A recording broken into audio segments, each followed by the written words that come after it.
Hello students, I am Aarti और मैं आप सबका वेलकम करती हूँ to Aarti education world. My dear students, आज की इस वीडियो में हम आपकी क्लास 8 की जो सोशल साइंस की वर्कशीट नंबर 25 आई है उसको पढ़ेंगे, समझेंगे और जो भी उसमें करने को दिया गया है सब कुछ करेंगे। बच्चों, आज की आपकी वर्कशीट की डेट है 28 दिसंबर 2020। डियर स्टूडेंट्स, सबसे पहले विद्यार्थी के नाम में आप अपना नाम भर लेंगे, कक्षा अध्यापक के नाम में अपने क्लास टीचर का नाम भर लेंगे। अगर आपके स्कूल में बोला है कि अपने सब्जेक्ट टीचर का नाम लिखिए, फिर कौन से टीचर का नाम लिखेंगे, फिर लिखेंगे अपने सोशल साइंस वाले टीचर का नाम यानी कि एसएसटी टीचर का नाम। तो बच्चों, आज की जो हमारी वर्कशीट है उसका टॉपिक है हाशियाकरण की समझ। क्योंकि हम इसका भाग 1 पढ़ चुके हैं, आज हम पढ़ेंगे हाशियाकरण की समझ का भाग 2। तो चलिए शुरू करते हैं आज की वर्कशीट का कंटेंट, फिर करेंगे इसके क्वेश्चन आंसर्स। चलिए, अल्पसंख्यक और हाशियाकरण। अल्पसंख्यक क्या होता है? अल्पसंख्यक एक ऐसा समुदाय है जो धार्मिक और भाषाई संख्या की दृष्टि से बाकी की आबादी के मुकाबले बहुत कम है। समझ रहे हो? अल्प यानी कि कम, संख्यक मतलब संख्या। तो ऐसा समुदाय जिसकी संख्या कम होती है, धार्मिक दृष्टि से कम हो सकती है या फिर भाषा के आधार पर उनकी जो संख्या होती है कम होती है, उसे बोलते हैं अल्पसंख्यक। ठीक है, ये केवल संख्या के सवाल तक सीमित नहीं है, बल्कि इस समुदाय के लोगों की सत्ता और संसाधनों तक पहुंच जैसे मुद्दे भी जुड़े हुए हैं और साथ ही इन्हें अपने सामाजिक स्तर व संस्कृति बनाकर भी रखना होता है ना। क्योंकि इनके इस समुदाय के लोगों की जो सत्ता होती है, जो संसाधन तक उनके जो भी रिसोर्सेज हैं जो अवेलेबल हैं उन तक पहुंच पा रहे हैं, नहीं पहुंच पा रहे हैं, और जो उनका सामाजिक स्तर है उसको वो बना के रख पा रहे हैं, उसको उठा पा रहे हैं, नहीं है, और जो उसकी संस्कृति है उसको भी मेंटेन कर पा रहे हैं, नहीं कर पा रहे हैं। बहुसंख्यक समुदाय की संस्कृति समाज और सरकार की अभिव्यक्ति को प्रभावित कर सकती है। समझ रहे हो? क्योंकि बहुसंख्यक क्या होता है? ज़्यादा संख्या में होता है। तो जब भी आप देखते होंगे ना, मेजोरिटी होती है तो वो अपने तरीके से नियम और कानून बनानी चाहती है, और जब बहुसंख्यक समाज के लोग सरकार में आ जाएंगे तो क्या करेंगे? वो अपने लिए रूल रेगुलेशन बनाएंगे। तो ऐसा भी हो सकता है। ऐसी सूरत में छोटे आकार वाले जो समुदायों के घाटे की बात साबित हो सकती है। अब उनके लिए तो घाटा होगा ना, जो कम संख्या में है, क्योंकि उनके कम लोग आए नहीं है, सरकार तक पहुंचे नहीं है, और संभव है इस कारण छोटे समुदाय हाशिए पर खिसकते चले जाएंगे। और फिर जब उनके जो मुनाफे का सौदा होगा नहीं, उनकी बात कोई करेगा नहीं, तो क्या होगा? धीरे धीरे वे हाशिए पर यानी कि उनकी अवहेलना होती जाएगी और उनकी जो संसाधनों की कमी और इन सब चीज़ों के चलते वो हाशिए पर खिसक जाएंगे।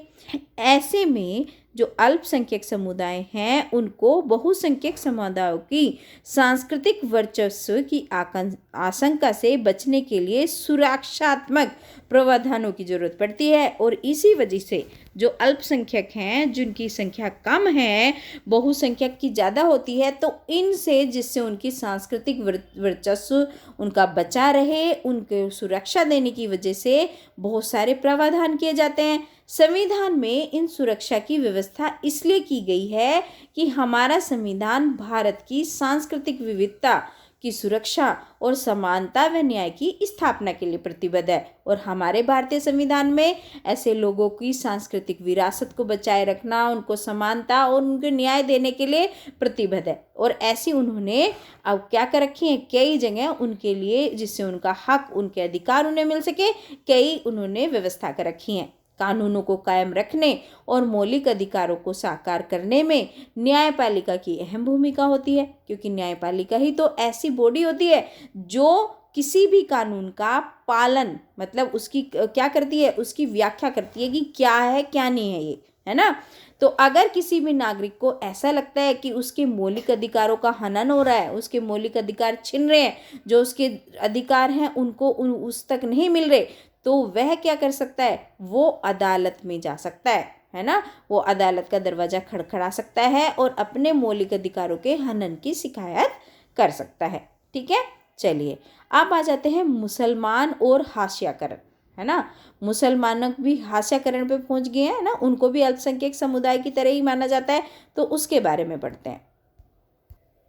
भारत की जनगणना 2011 के अनुसार मुसलमानों की संख्या हाशियाई समुदाय माना गया है। जब 2011 की जनगणना हुई तो मुसलमानों की संख्या को देखकर ये माना गया कि ये भी समुदाय ऐसा समुदाय है जो हास्यकरण पर जा रहा है। विभिन्न स्रोतों से प्राप्त जानकारी के अनुसार जो उनकी मूलभूत सुविधाएं हैं, जो उनकी साक्षरता है और जो उनकी सरकारी नौकरियों के हिसाब से उनकी स्थिति दूसरी समुदाय के मुकाबले कमज़ोर रही है। तो जब उन्होंने देखा क्योंकि इन लोगों के पास मूलभूत सुविधाएं कम हैं, उनमें साक्षरता की कमी है, यानी कि वो ज़्यादा पढ़े लिखे नहीं है, सरकारी नौकरी की दृष्टि से भी उनको कम है, तो उनको भी किस में माना गया कि हास्यकरण पर चले गए हैं।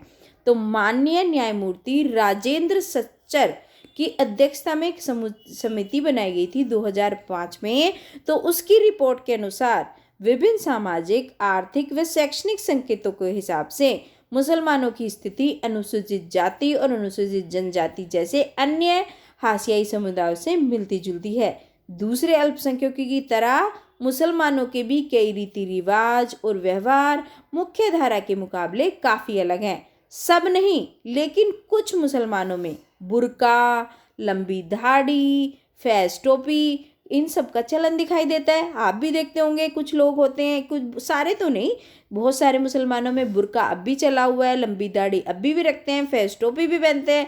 बहुत सारे लोग सभी मुसलमानों को इन्हीं निशानियों के से पहचानने की कोशिश करते हैं। तो क्या करते हैं हम लोग भी, जब ये सारी निशानी होती है तो ये सोचते हैं कि ये मुसलमान है। इसी कारण अक्सर इन्हें अलग नज़र से देखा जाता है और यही सोच उनके साथ गलत व्यवहार करने और भेदभाव का बहाना बन जाती है और कभी कभी यही पूर्वाग्रह घृणा और हिंसा को भी जन्म देता है।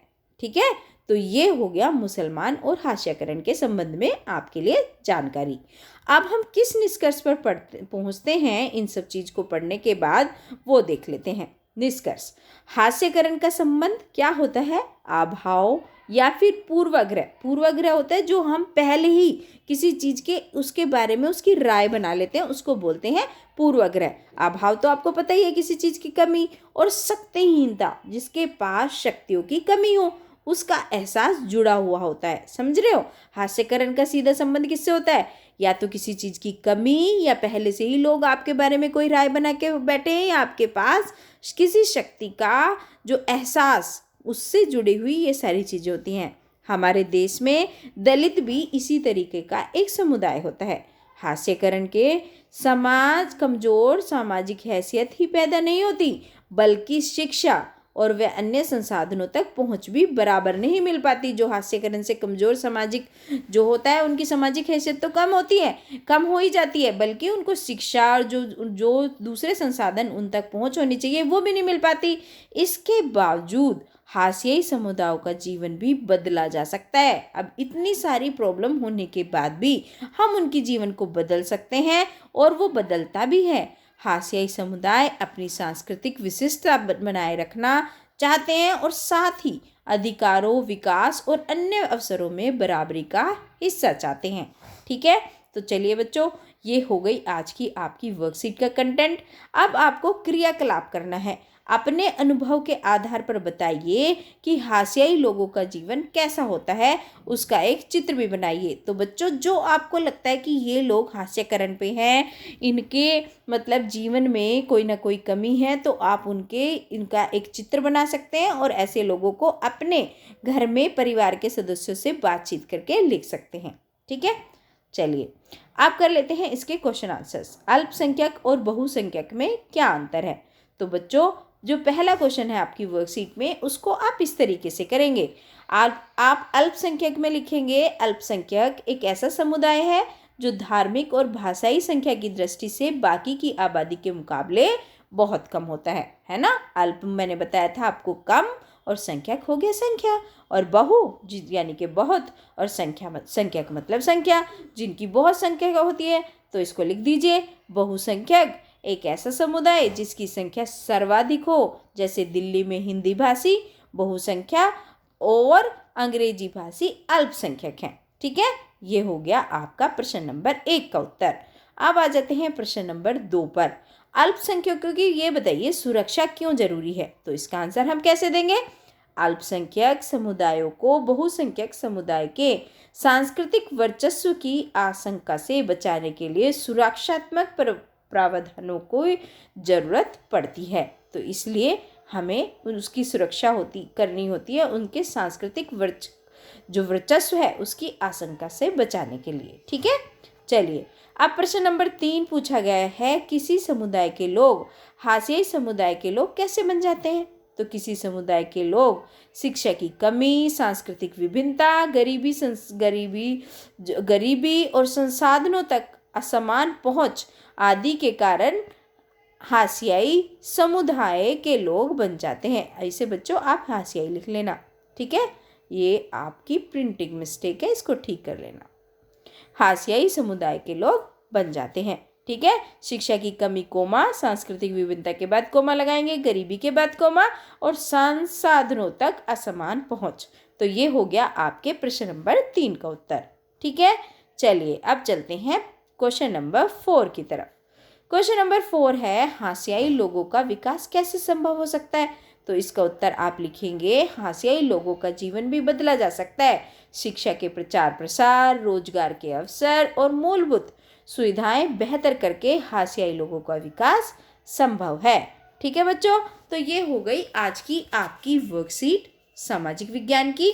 आशा करती हूँ वीडियो आपके लिए बहुत बेनिफिशियल रहेगी। और बच्चों, अगर आपका काम अच्छे से हो गया है मेरी वीडियो से तो आप भी 4 काम कर दीजिए। लाइक कर दीजिए, एक प्यारा सा कमेंट छोड़ दीजिए, अपने सारे दोस्तों के साथ शेयर कर दीजिए और चैनल को सब्सक्राइब करना बिल्कुल भी ना भूलें नोटिफिकेशन बेल के साथ। धन्यवाद बच्चों।